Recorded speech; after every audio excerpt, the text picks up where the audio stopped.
Hello viewers, welcome to Adnan tech Bangla YouTube channel. আশা করি আপনারা প্রত্যেকেই ভালো আছেন। এসবিসির একটা নতুন ভিডিও নিয়ে আপনাদের মাঝে হাজির হয়েছি। আজকে আপনাদের সামনে যে টপিক নিয়ে কথা বলবো, টপিকটা এসপিসির প্রত্যেকটা গ্রাহকের জন্য মোস্ট ইম্পর্টেন্ট। কারণ এসপিসির প্রত্যেকটা গ্রাহক কিন্তু যে উর্দু সমস্যা সেটা সম্মুখীন হয়ে থাকে।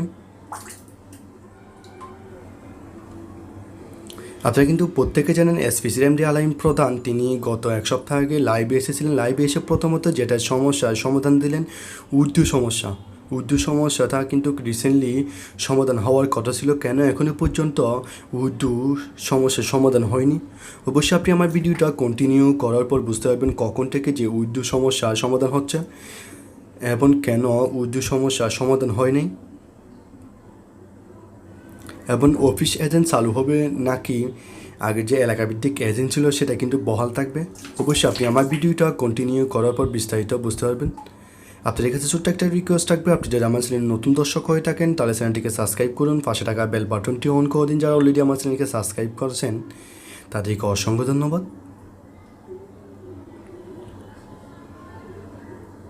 আপনারা কিন্তু প্রত্যেকেই জানেন যে এসপিসির আলাইম প্রধান তিনি যখন লাইভে এসেছিলেন, লাইভে এসেই প্রথমত উর্দু সমস্যার সমাধান দিলেন এবং সমস্যার সমাধান দেওয়ার পরও এখনও পর্যন্ত কেন উর্দু সমাধান হয় না, অবশ্যই তার বেশ কয়েকটি কারণ রয়েছে।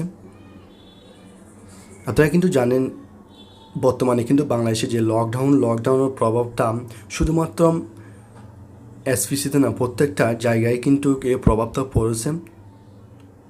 অবশ্যই তিনি কিন্তু বলেছিলেন যে উর্দু সমস্যাটা কিন্তু এই লকডাউনের পরপরই কিন্তু আপনারা সমাধান পেয়ে যাবেন।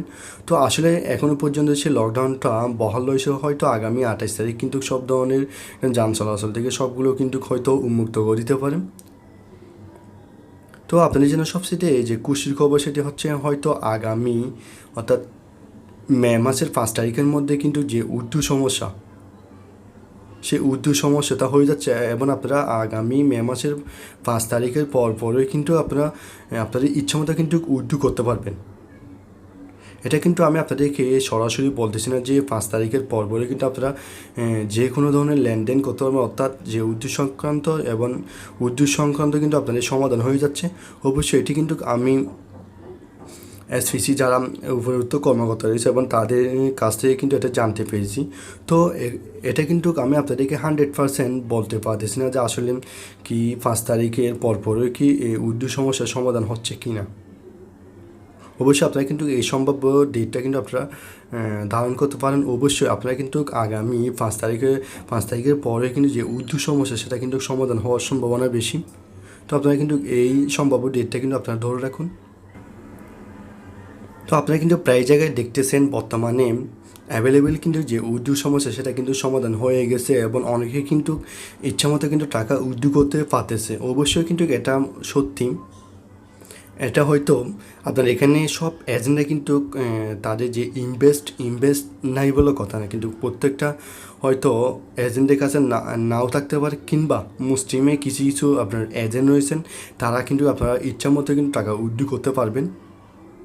শুধুমাত্র যারা উর্দু করে তারা কিন্তু প্রথমের দিক দিয়ে এখন পর্যন্ত তারা উর্দু করে যাচ্ছে, এবং অনেকে কিন্তু শুধুমাত্র এজেন্ট সেজে কিন্তু তারা প্রতারণা করে যাচ্ছে। আপনারা যখন উর্দু করবেন এখানে কিন্তু খেয়াল রাখবেন প্রতারণা থেকে আপনারা যেন এড়িয়ে থাকেন, প্রতারণা যেন এড়িয়ে চলেন, সেই প্রত্যাশাটুকু আপনাদের কাছে রইল।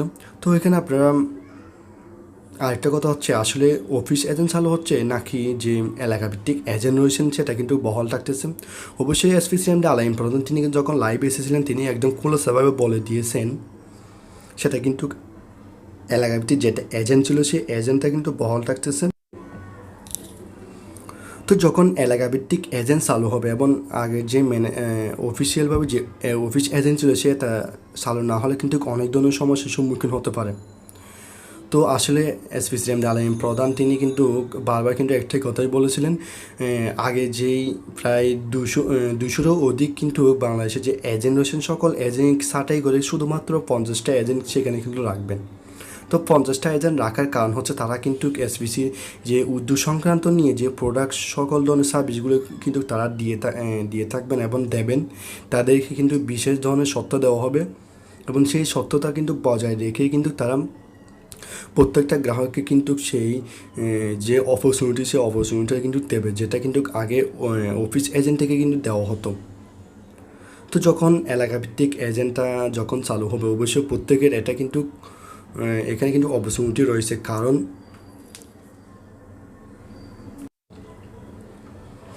আগে কিন্তু প্রত্যেকটা গ্রাহক কিন্তু যে মোবাইল ব্যাংকিংয়ের মাধ্যমে রকেট বিকাশের মাধ্যমে কিন্তু টাকা উইথড্র করতে পারতো। অবশ্যই আপনারা কিন্তু এখনও সে এলাকাভিত্তিক এজেন্টদের মাধ্যমে কিন্তু আপনারা টাকা উইথড্র করতে পারবেন। বিকাশ, রকেট এবং মোবাইল ব্যাংকিংয়ের মাধ্যমে কিন্তু আপনারা এখানে টাকা উইথড্র করতে পারবেন।